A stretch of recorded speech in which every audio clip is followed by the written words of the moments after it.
following the news of Kaylee Muthart, the 20-year-old woman who gouged out her own eyes while in a meth-induced psychotic state in February. People looked into what happens to the brain when a person is under the influence of a dangerous stimulant such as meth, and how it may lead them to commit a brutal act of self-harm.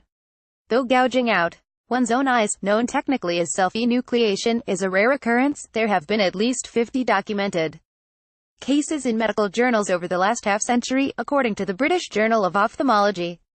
Along with Kaylee Muthart, a recent high-profile instance of self-enucleation occurred in December of 2017, when a mentally ill inmate in Colorado gouged out his eyes using his own fingernails that hadn't been cut in 6 weeks. The British Journal researchers said most victims of self-enucleation experienced hallucinations and have untreated mental illnesses such as schizophrenia.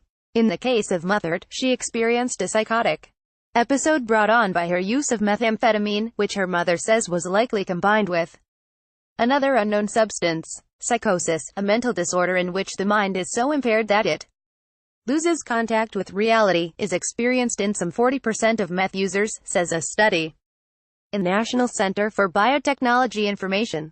Meth and dopamine. Once the meth enters the bloodstream, from either being swallowed, smoked, injected or snorted, it increases the brain's levels of the neurotransmitter dopamine. While dopamine is involved in a wealth of functions in the body, from motivation and movement, it is commonly known for its association with pleasure and reward.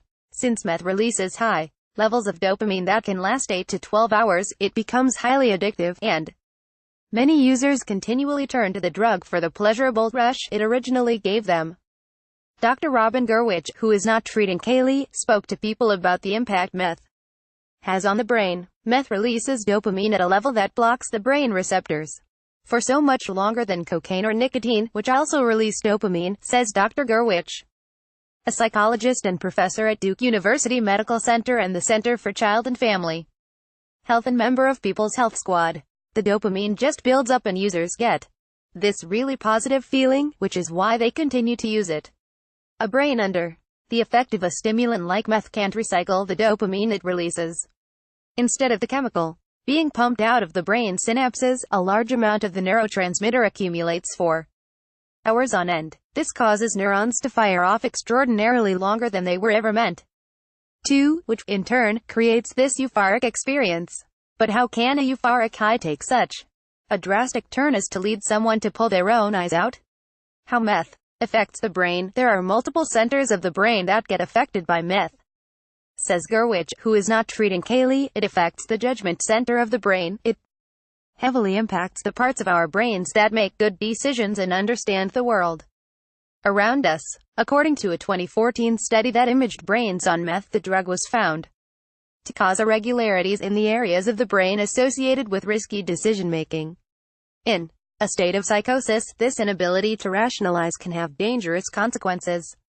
Related, mom of 20-year-old daughter who gouged out her own eyes while on drugs speaks out the episode of delusion that Muthart experienced while on meth caused her to have a series of mental disturbances that affected her senses. Muthart's mother told People that while Kaylee hallucinated, her auditory capabilities were impacted, which caused her to hear things that weren't there, such as the command to take her own eyes in order to get to heaven. Her visual senses were also distorted, as she saw the world upside down and dark, along with a collection of colored birds that surrounded her. In this state, someone can also experience disturbances to their other senses, leading them to smell, feel or taste things that don't align with reality.